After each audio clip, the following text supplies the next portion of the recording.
390 sekitar 400-an ya. Oke, kalau 400, kalau di sini biasanya rata-rata ngising berapa kali sehari? 2 kali.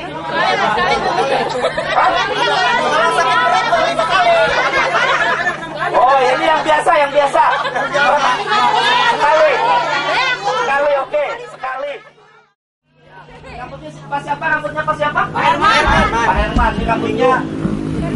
Saya mau hanya tempelin aja, nempel doang.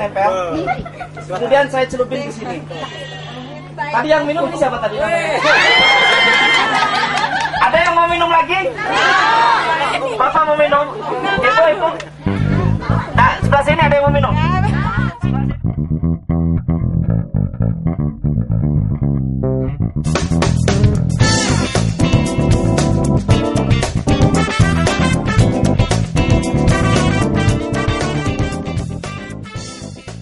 A couple of years ago, a guy came here from Bangladesh, and his name is on this paper here, Kamal Kar. And he was talking about community total lead sanitation. And what the experience is that we all build latrines, and I've been building latrines here for years and years. When I worked at Sulawesi, we had a deal where everybody in the community had to build a latrine, and then they got the water system. Well, nobody ever used the latrines. They became monuments to posterity, but they were beautiful latrines. We had thousands and thousands, probably tens of thousands of latrines built and never used.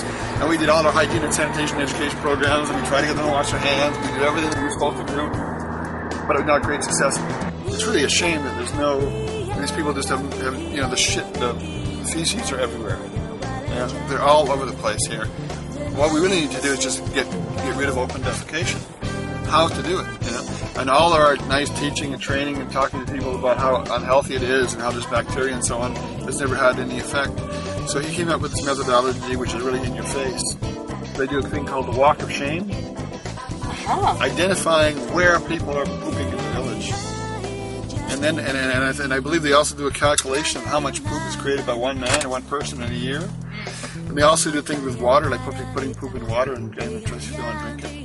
Kind of things. Anyway, there's a lot of stuff. But that's the thing. I think we're going to see of that today.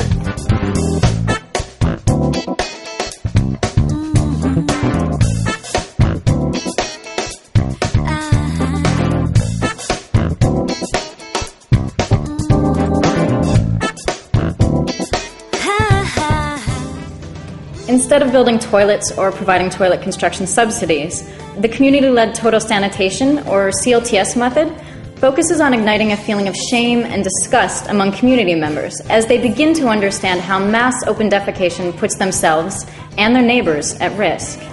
One of the most important elements of the CLTS process is what is called the triggering session, the initial informal village meeting in which carefully trained facilitators help communities discover the various ways fecal matter can be spread and eventually end up in each other's mouths. Although defecation and sanitation may seem like serious as well as embarrassing topics, PCI strives to make the triggering sessions fun.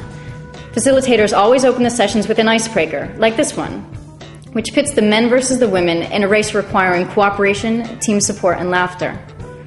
After the icebreaker, the facilitators begin to use participatory rural appraisal, or PRA tools, which are simple visual ways to help community members discuss and analyze their situation.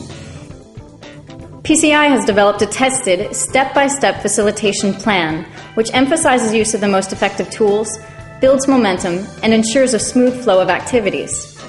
All facilitators now wear the plan on laminated cards around their necks. This gives them greater confidence and prevents them from accidentally skipping an important part of the session.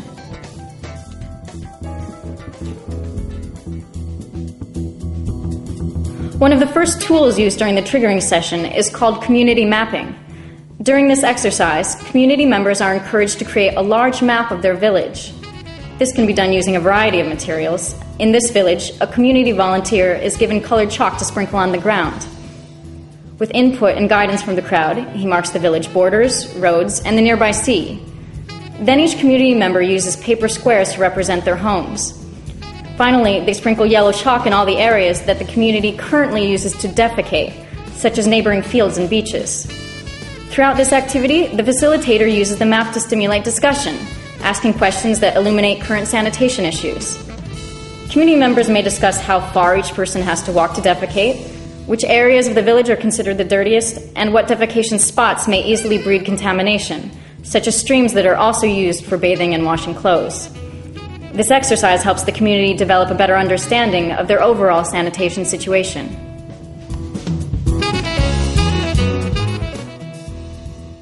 Another tool is known as the transect walk, or walk of shame. For this activity, facilitators ask community members to escort them on a tour of their village. During the journey, the facilitators inquire about which homes have latrines, and they discuss the different models. They also make sure to visit many of the sites currently used for open defecation.